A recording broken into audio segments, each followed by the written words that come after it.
श्री स्वामी समर्थ. सर्वांचं श्री स्वामी दत्त युट्यूब चॅनलमध्ये खूप खूप स्वागत आहे.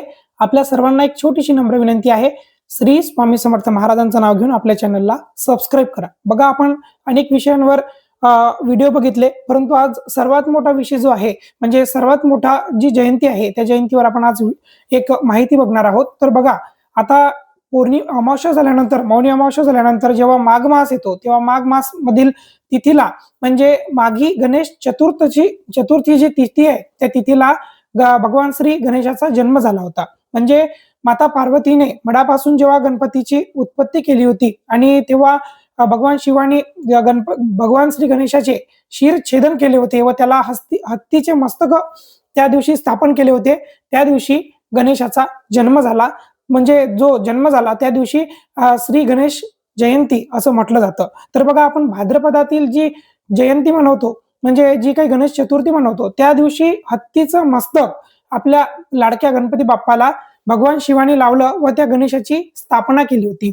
आणि ही जी माघी गणेश उत्सव आहे, या दिवशी माता पार्वती व शिव शंकराला हे गणेश पुत्राची प्राप्ती झाली होती. त्यामुळे ही माघी गणेश चतुर्दशीचं व्रत आपल्या हिंदू शास्त्रानुसार करत असतात. तर या दिवशी आपल्याला कुठली सेवा करायची, तर सकाळी आपल्याला ज्या कोणाला संततीविषयी प्रॉब्लेम असतील किंवा अडचणी असतील त्यांनी, किंवा ज्यांना कुठलीच अडचण नसेल, फक्त आपल्याला सेवा जरी करायची असेल तर त्यांनी सुद्धा ही सेवा करायची. तर सकाळी सचेल होऊन स्नान करायचं, सकाळी ब्रह्म मुहूर्तावर किंवा आपण जेव्हा उठतो तेव्हा आपण स्नान करायचं. घरातील देवपूजा आटोपल्यानंतर आपण एक चौरंग मांडावा. चौरंगावर भगवान श्री गणेशाची जी काही मूर्ती असेल, पितळीची, पंचधातूची, अष्टधातूची, ती मूर्ती आपण ठेवावी. गणेशाला गणपती अथर्व शीर्षाने स्नान करावं. छान गंध, दुर्वा, मोदकांचा नैवेद्य किंवा 12 ते 12:30 या दरम्यान मध्ये आपण खोबरं व गुळाचा नैवेद्य दाखवावा. कारण अमृतकाल जो आहे, म्हणजे गणेश जयंतीचा जो उत्सव आहे, तो 11:38 सुरुवात होत आहे. त्यामुळे तुम्ही त्या दरम्यानच त्यांना नैवेद्य दाखवू शकता, असंही काही नाही. आणि आपल्या घरामध्ये जो वरण भात भाजी पोळी जो नैवेद्य असते, आपला अन्न ग्रहण करण्याचं जे ताट असतं, ते ताट सुद्धा आपण भगवान श्री गणेशाला दाखवू शकतो. तर आता बघूया आपण सेवा काय करायची. सेवा आपल्याला थोडक्यात गणपती अथर्व शीर्षाचे 11 किंवा 21 किंवा 51 असे पाठ करायचे.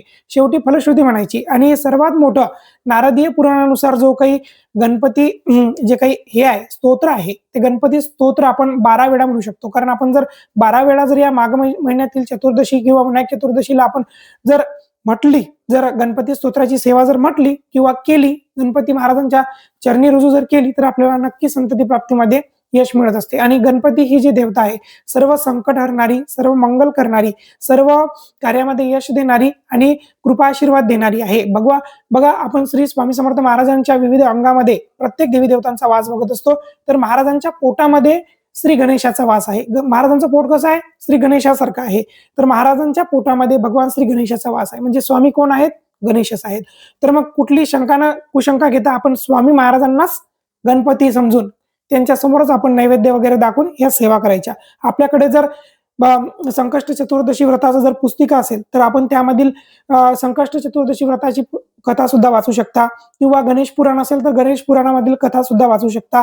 किंवा आपल्याकडे गणपती जो मंत्र आहे, गणेश गायत्री मंत्र जो आहे, ओम एकदंताय विद्महे वक्रतुंडाय धीमहि तन्नो दंती प्रचोदयात, हा मंत्र सुद्धा आपण 11 माळा, 1 माळ, 3 माळ, 5 माळ अशा ऑड इव्हन संख्येमध्ये आपण तो जप करू शकता. बघा, आपण जर नारदीय जो गणपती स्तोत्र आहे, तर ते स्तोत्र आपण या मधल्या 3 बोटांनी, म्हणजे उजव्या हाताच्या 3 बोट एका प्यालामध्ये पाणी घेऊन त्यामध्ये एक वात, कफ, पित्त हे 3 बोट बुडवून प्यायचं शुद्ध पाणी घेऊन आपण जर 12 वेळा गणपती स्तोत्र वाचलं आणि ते पाणी जर आपण पिलं, तर आपली बुद्धी तल्लख होते. त्याचबरोबर गर्भाशयातील आजार नाहीसे होतात. त्याचबरोबर आपल्या शरीरातील जे संकटे आहेत ते टळतात. आपल्या घरामधील वातावरण सुखमय होतं. अशा अनेक उपायांनी हे माघी गणेश चतुर्थी भरलेली आहे. फक्त आपल्याला करायचं काय? आपल्याला सेवा करायची आहे.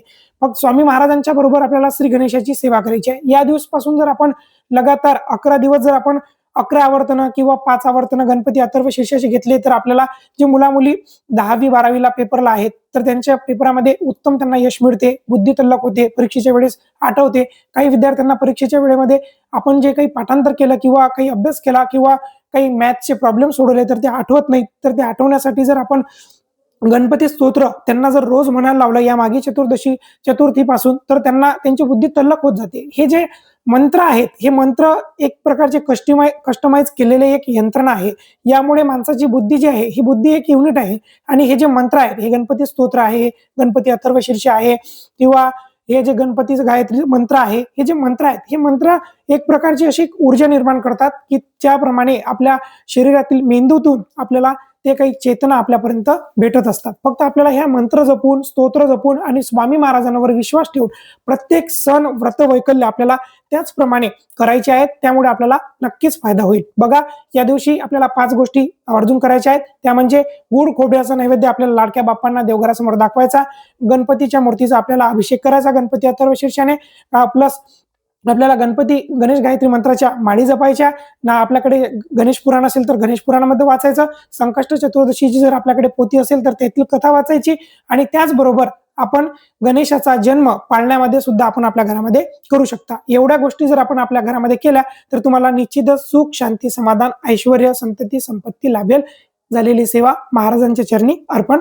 आपल्या व्हिडिओला नक्की लाईक करा, सबस्क्राईब करा आणि 5 लोकांपर्यंत पाठवा. श्री स्वामी समर्थ.